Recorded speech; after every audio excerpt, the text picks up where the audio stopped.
I call to order, welcome all. I call to order the May 1st, 2017 work session of Swarthmore Borough Council.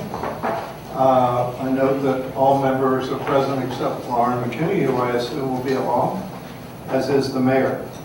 I would report first that at the conclusion of our regular meeting, we will have an executive session this evening to talk about litigation matters and talk about a possible transfer of an interest in borough property. That having been forewarned, I welcome, as do other council members and the mayor, public comment. If you wish to address us on a subject, come forward and be sure to speak into the microphone so that you can carry it out into audio in. Good evening. I wanted to just thank Borough Council. I should have said first your name and your street address. My name is Bill Fury, and I live at 411 Yale Avenue. And I just want to thank Borough Council for voting to install traffic calming devices on Yale Avenue. I would just ask you to consider one thing, and that is to spread the speed cushions out. I know that you're planning on putting 2 speed cushions between Dickinson and Swarthmore. I would just ask that you consider putting one between Dickinson and Park, and then also one between Dickinson and Swarthmore.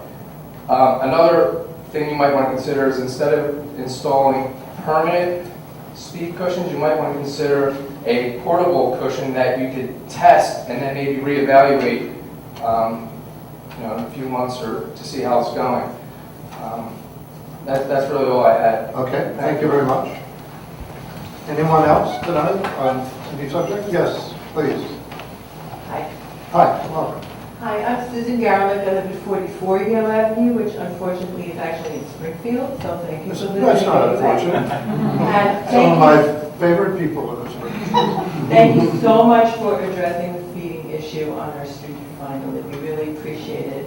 I second my neighbor's statement that it would probably be wise to use portable speed cushions to start until we're able to get some information about where they would be the most effective. And particularly in light of the massive amount of runoff that we get during our rainstorms, you need to consider the placement of speed cushions in relation to all that water as well, so that you're not diverting onto somebody's front yard. And also the noise issue might arise if the speed cushions are where the grade is particularly steep because the gardening trucks with their trailers already clog really badly. So depending on exactly where those cushions are, it could create So you love to have them and wish they were both being swapped. No, I definitely have a problem with people coming down the hill. I live at the lowest point on Yale Avenue. And so the people speed up in both directions right before they get to my house. And so I'm thrilled that there's going to be one near my house. Okay. But I agree that there's a problem with people between Dickinson and Park as well. And that maybe we need to consider that whole thing as a unit rather than just the one area. Because otherwise everyone will just go through anyway. Thank you. Is that it? Yeah. Thank you. Thanks for coming tonight. And you're welcome in Swarthmore anytime you want. Anyone else? I do. Thank you. I used to library. Hi, Bob Small, 305 Rogers Avenue, a few doors down from Yale. And we're glad that you're doing something around Yale Avenue, but we were wondering how it came about that council voted in a packed house that certain decisions were made as to the nature of the speed calming measures on Yale Avenue. But now we have heard, as the other speakers actually mentioned, a different version of what decisions have been made.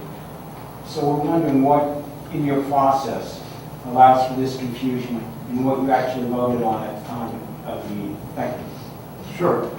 What allows the process is, at the end of the day, we're guided by the advice of the borough engineer.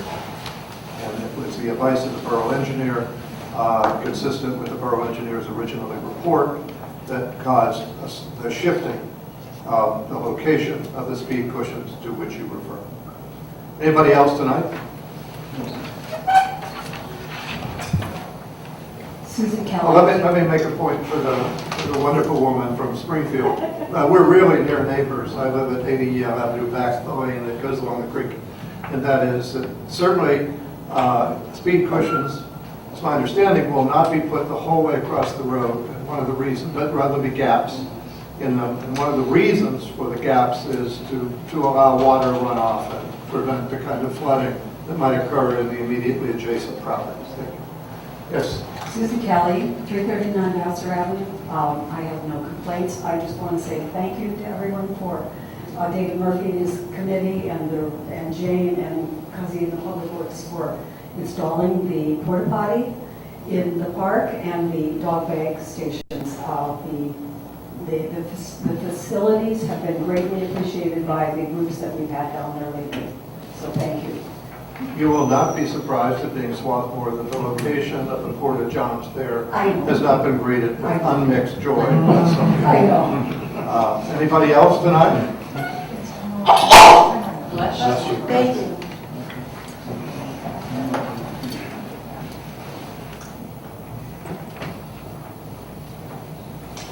Hi everyone, Tony Denninger, 507 Riverview Road. It's nice to have someone from Springfield here. I do hope that Swarthmore and Springfield can work together on projects like Yale Avenue and also on Springfield Square South, which is what I wanted to talk to you about again. That's the shopping center next to our property at 507 Riverview Road, and other neighbors have been in to address concerns about the buffer between the shopping center and our properties. I just wanted to let you know that kind of a celebration. My wife and I finished planting our 24th tree in the last 3 years and 15th large shrub. So we are putting a buffer in on our property that we think is a significant shield to Swarthmore and our neighbors. If you happen as a council member doing your due diligence to come by our property to see how the screening is, and if it seems like the screening is lovely, just be sure to go to the other side and see what the screening is like on the other side of our property, where there should be a 60-foot planted buffer.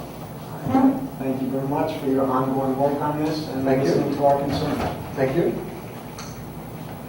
Anyone else tonight on any subject?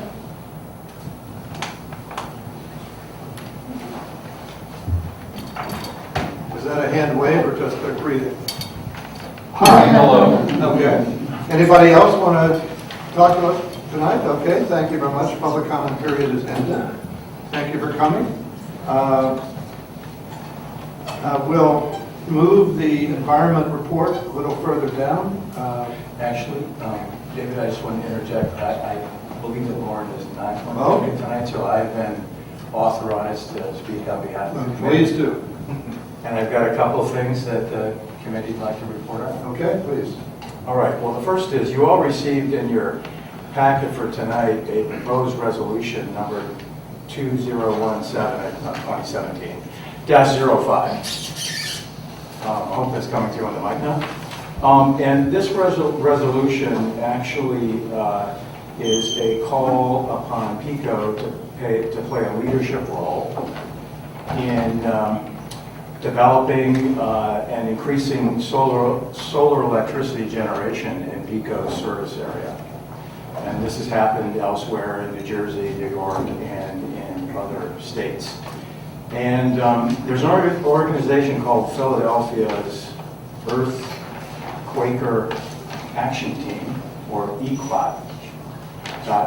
By the way, their online moniker is equat.org, which is a grassroots, naturally because it's got the word Quaker in it, nonviolent action group, which includes Quakers and people of diverse beliefs pressing for a just and sustainable economy.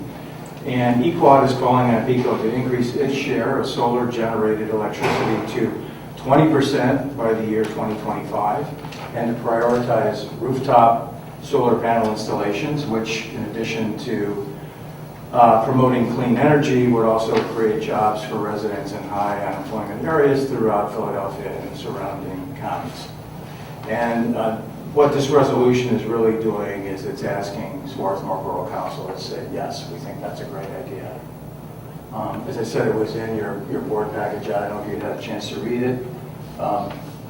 It would be up for a vote at our next meeting next week. If there's any discussion, I'd be happy to enlighten folks to the extent that I can.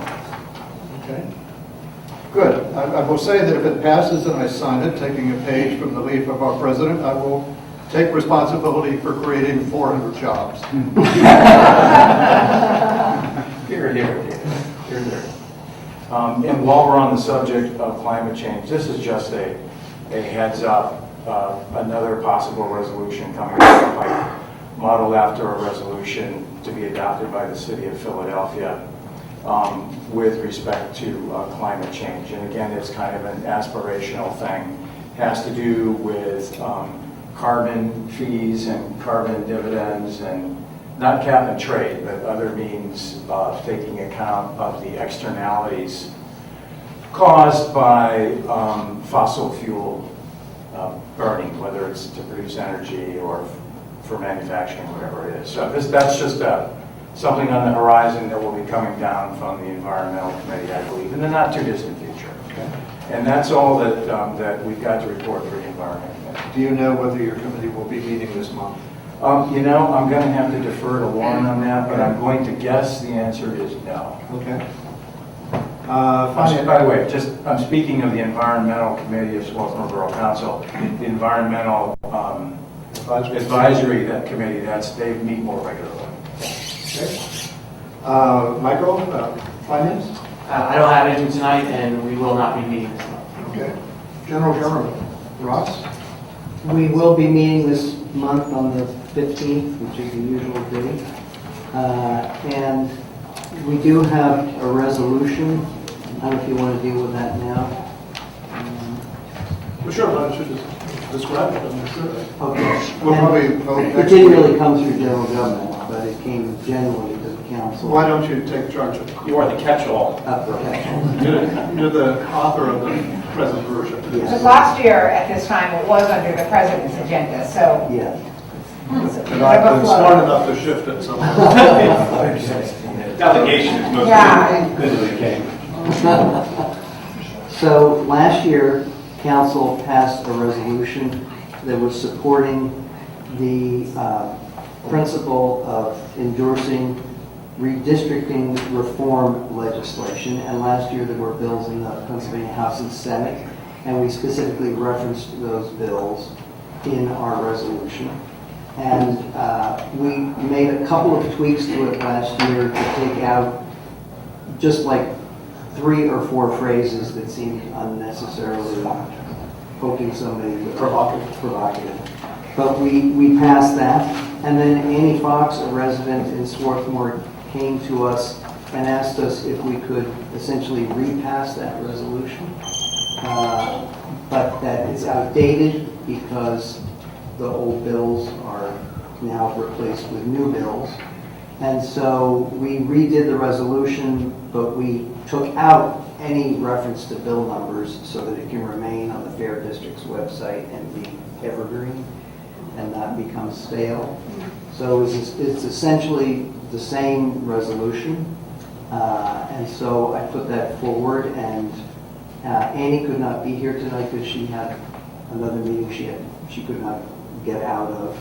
And I told her it wasn't essential that she be here, and that we report back. She did have a question whether we would vote tonight or next week. I said that's. We'll vote next week. Okay. Any questions? So if I understand you correctly, every time the bill number changes, you fixed it, so we don't have to keep doing this? Yes. Okay, thank you. Yes. Anything else from your committee this evening? I wanted to just report that at our meeting, a couple of things came up.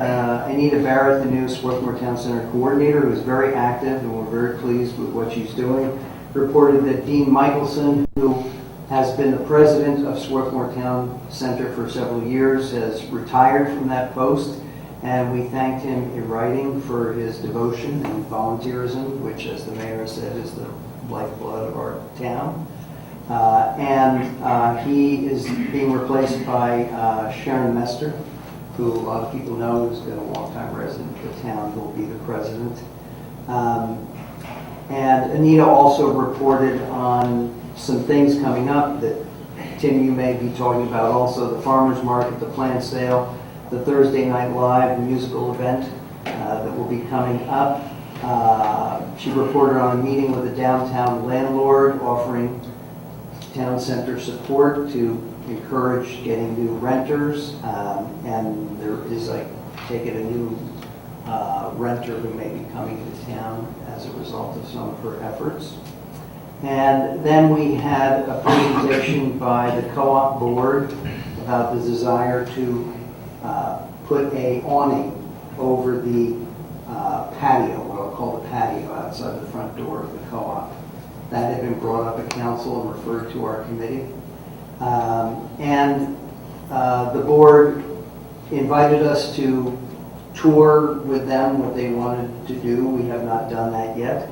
The committee decided to investigate what legal limitations, if any, might be placed on our ability to do anything and put off any decision or recommendation until we answer that question. It was referred to the solicitor. The solicitor did offer an opinion about that. Jane and the solicitor know about that. I don't know whether we need to get into that at this point, but there are some restrictions because that space, which is owned by the town, the purchase was financed through public bonds that require only doing things for the public purpose.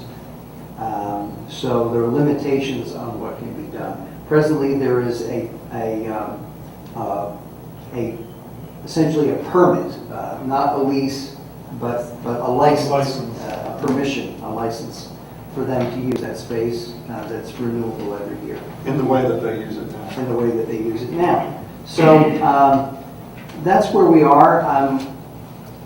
We'd be happy to continue discussing it and meet in the general government meeting on it again, or since it is a matter involving real estate, if you want to have an executive session, we can get into the legal details if you want to. Right. I'll leave that to your discretion. Thank you. And then Jane Billings reported on progress on setting up the Swarthmore Time Bank for facilitating volunteers in Swarthmore being able to volunteer and also receive volunteer services. Jane met with the community center president and various other people, including the president of the Senior Citizens Association, and this seems to be very positive. Jane, you may have more to say about that? Or? And the only thing we know now is that the Community Center Board has agreed to continue as a lead party on the time bank, working with us this summer to get it going with the intern that we're going to hire, and to host a party in September with people who have already joined or might like to join, and hopefully to find somebody connected with them, or to be connected with them, who would be the main volunteer coordinator, for which you get volunteer points. So I think they're moving ahead with being the active agency for Time Bank, which is great. And could you just say something about the intern also, in case people... We talked about that. I think I mentioned it at a prior council meeting. We have an intern coming on this summer who will work on one project with the library, one project with with Swarthmore Borough Association, and then work on setting up the Time Bank. Okay, excellent. That's it? Thank you very much, Roger. Appreciate it. Planning and zoning. Will you be meeting this month? We will, Okay, thank you. on the third Monday. Planning and zoning. Our committee did not meet last month, but several of us, including Mr. Grove and Ross and the mayor, we met with the Planning Commission last month to talk to them about what we can do, if anything, about the Aging in Place report. Sort of an ongoing discussion that we hope will revisit in the month of May. And we are trying to do two things where we look at the report sort of in a macro level to figure out, vision going forward, and then I guess micro to see the specific recommendations that were made and whether or not they can actually be implemented. So the idea is to, at some point, have some of the original Aging in Place committee members come to one of those meetings to get their input, but I want to make sure that we know what we're talking about first, which is always a good idea. Before I say whether or not we're having a meeting this month, I wanted to ask Jane, do we have a zoning matter to talk No, about? that zoning hearing matter will be at the same time as your, Okay, yeah. all right, so. then I do not think we'll be meeting in a month then. I think it's clear from what Mary said that the focus of the Planning Commission as it relates to the Aging in Place Task Force report is in those parts of that report that address land use issues. Yes. Public safety. Right, the Public Safety Committee did not meet in April. We will meet in May, the third Tuesday of the month, that's the 16th at 7:30 p.m. here in this room. I really only have one item tonight, and that pertains to the proposed computer system upgrade for the police department that would allow the police to communicate, would allow police in their patrol cars to communicate with home base, and also allow the creation of a system that would give the officers the ability to access records pertaining to individuals in the borough from their patrol cars. And this relates to the whole Aging in Place Task Force and its recommendations. So, for example, a house appears to be empty, or it's known that someone is away, there's an incident at the house, it could be a police incident, it could be a fire incident. Is there a key somewhere, or do we have to break down the door? Is there a dog, possibly, or some other pets in the house? You know, things like this. There would be a database of information which might be especially useful for the senior population of, you know, what information that would be made available to the police, obviously. David, it's important to say that there's a voluntary. That's what I was going to say, information that would be made available. Yeah, the Swarthmore Police Department has no connection whatever with the National Security Agency or anything like that, nor is that proposed. But no, this would be, seriously, as Tim pointed out, this would be information that would be voluntarily provided to the police department, as it is today. I mean, today you can go into the department and say, hey, I'm going to be away for 2 weeks. Check on my house. Check on my house. And by the way, I have a cat, and there's going to be a cat sitter coming every day. You know, just basic information like that. 3 bids went out, and unfortunately, the only response that meets all of the department's requirements was the high bid. And the total for that is $17,087.82. The high bid meets the department needs, among other reasons, because it's a more comprehensive system, and they're able to coordinate with the police department's current software vendor, Metro Technologies. This particular vendor, which is called GeoGo2, is currently providing essentially the same service to the Springfield Police Department and to the Nether Providence Police Department. And they provide service to the Swarthmore Fire Department, do they not, Rick? Yes. And so because of the amount of the bid, or the response to the bid, we're going to have to obviously vote on that. We won't do that tonight, but I wanted to bring that to everyone's attention. We've got the proposal documents. They're kind of hard. There are 2 documents. One is for basically $2,200. The other one is for $14,800. That's why the total is 17 and change. They're kind of hard to understand, but basically it involves servers and, for example, a Ubiquiti managed PoE plus gigabit switch. Oh, one of those. Yes, with SFP. 16 network, 2 expansion slot, manageable optical fiber, twisted pair. Things like that are in the document. So I'm obviously not going to go through them because not many of us would understand them. David, is the 17,000 an all-in? It's all in. Okay, so that's installed, training. In fact, part of the the estimate here includes installation. And also monthly backup storages and monitoring and that kind of thing. One thing I wanted to mention, and Brian just said this kind of in passing, any of you who've been in the police station during the day will know that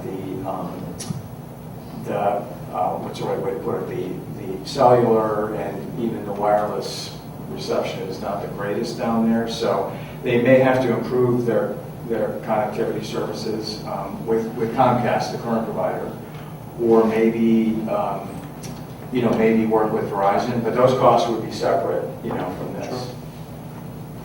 Is the 17,000 an annual fee or? Well, no, because we're talking about the purchase of hardware. System. Yeah, of the system. Now, there are some things, for example, among that $2,200 portion I mentioned, I mentioned there was backup, 1-year cloud retention, that's $1,000. And that includes a monthly monitoring service and all that. So there will be some aspects to it that are going to involve future annual fees, but they're very much on the low side.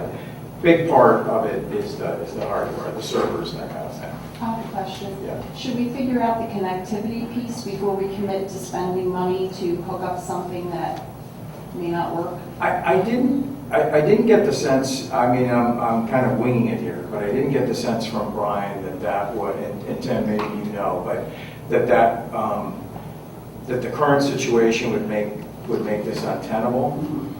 It's just that it might be even better if the connectivity were improved. But I think that's still an if. I don't think it's a definite thing yet.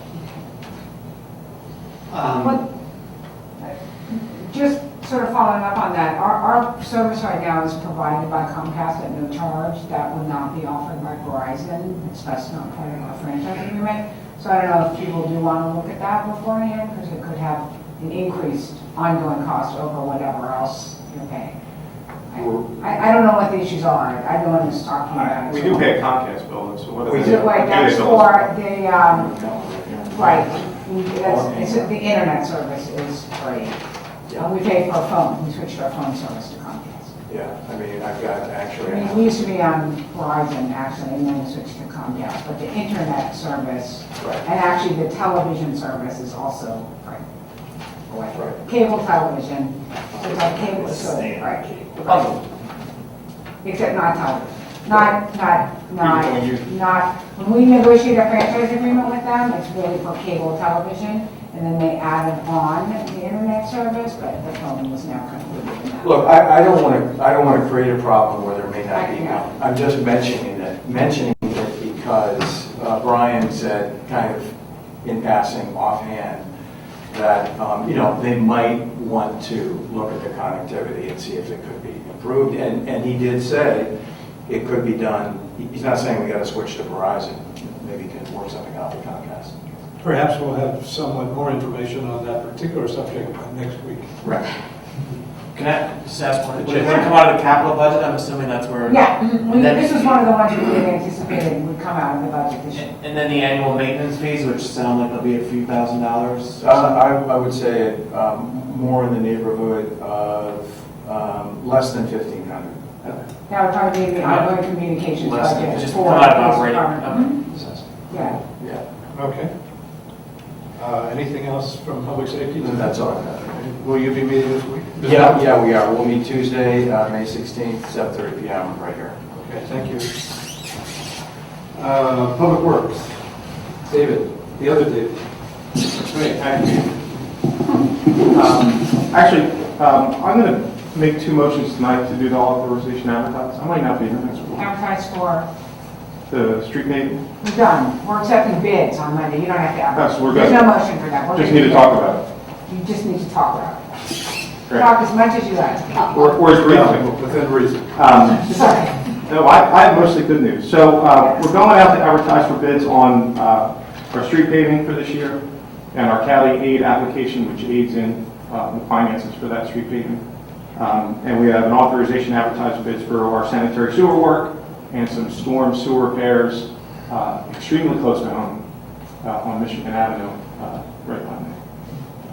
That is all the public works information. The paving bids came in today, I don't have them yet. I just sent an email to Joe Mastriano, he said they came in low, and he'll have our good news on that tomorrow, so those can be awarded on Monday night. That's very good. Sewer bids are coming in on Wednesday. So more A lot of things to spend money on in the budget.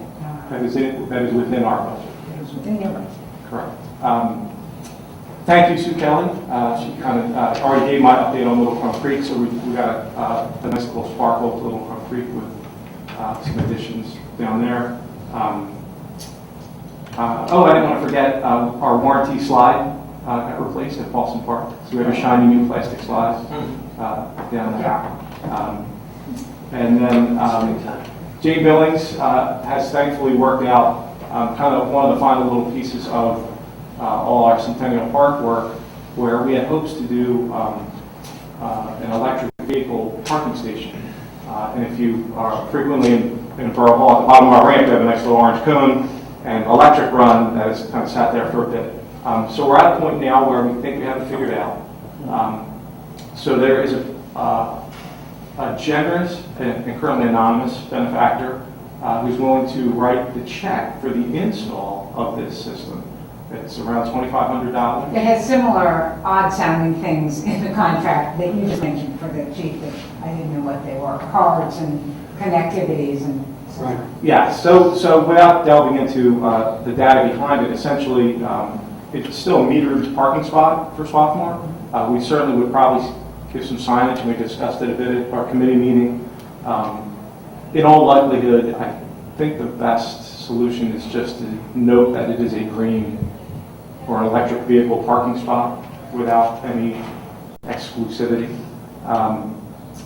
But essentially, it would be a program where you could either swipe a credit card or use an app to pay for your electric vehicle charging. And we don't anticipate, it takes a long time to charge electric vehicles currently. So we assume people would just kind of top off there while they're knocking around town, and it's a little bit of an attraction for the town. So if you have an electric vehicle, come shop here and charge up your car.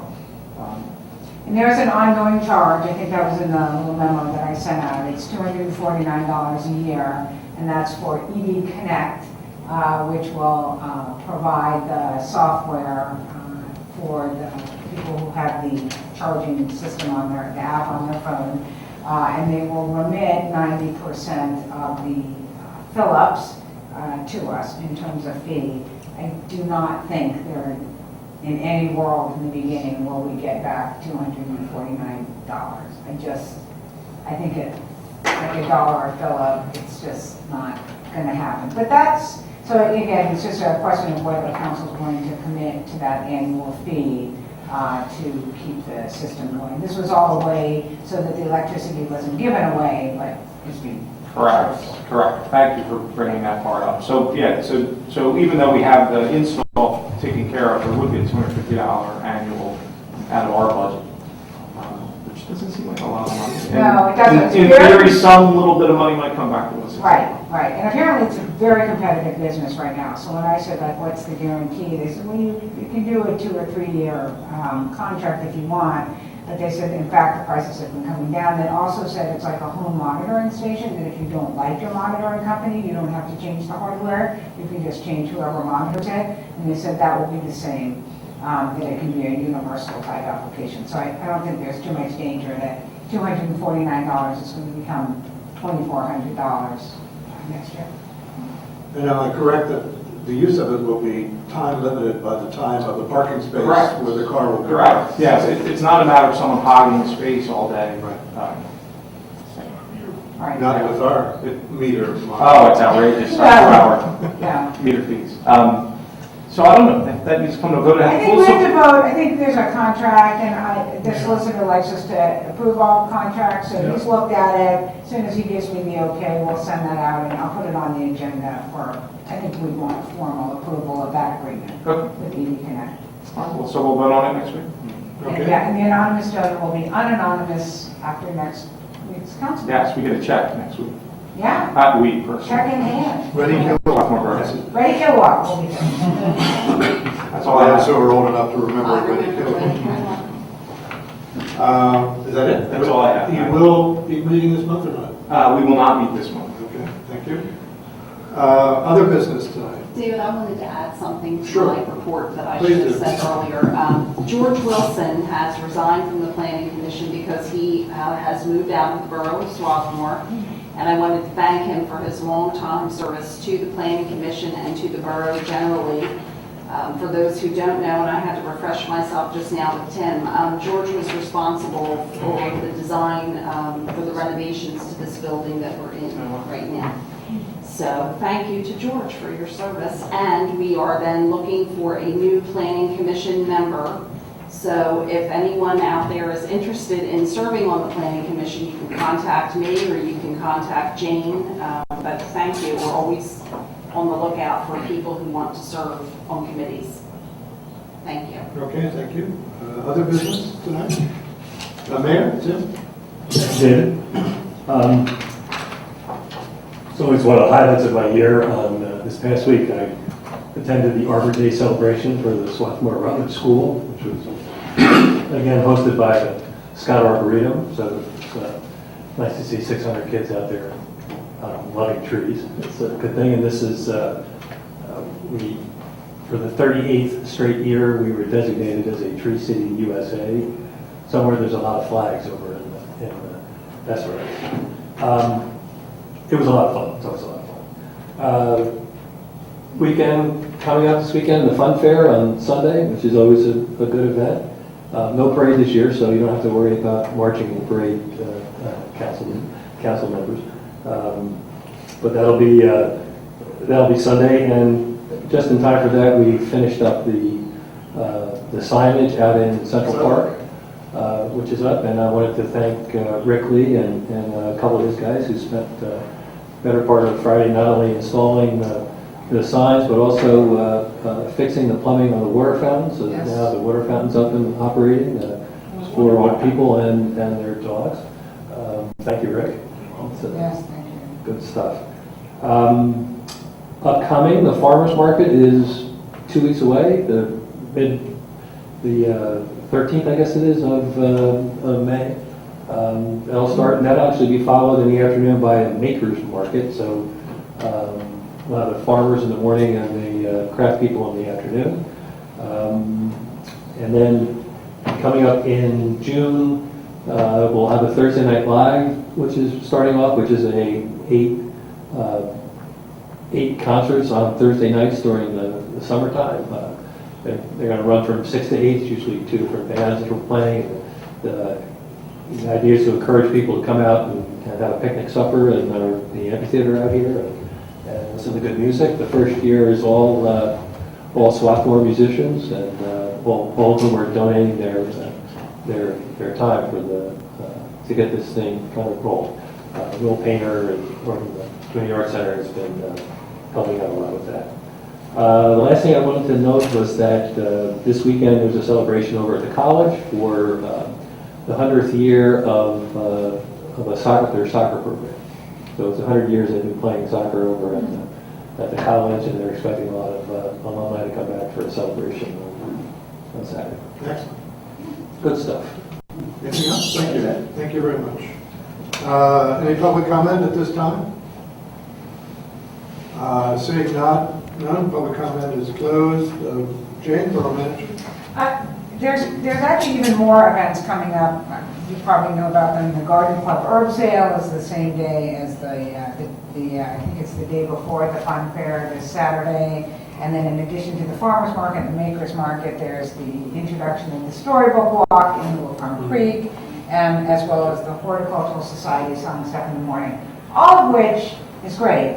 But there has been increased pressure on use of the streets in the downtown. And people don't really know where to go to ask for permission to use the streets. And sometimes it's year after year they want the same ones, like the Fun Fair, and now the Makers Market, I think, is in its third year, the Makers Market. So Ross and I just had a little chat today by email about, should we formalize this process just a little bit So I don't want anyone on Swarthmore Council to think that they don't know or don't have some authority over the closure of borough streets. Yet I don't want you to feel like you have to micromanage when the streets are closed. So I think that's going to maybe be on the agenda so that everybody is aware. And I don't think writing up a policy will be a big deal. But I think it will be nice for people to know. I mean, there's so many enthusiastic people doing so many things.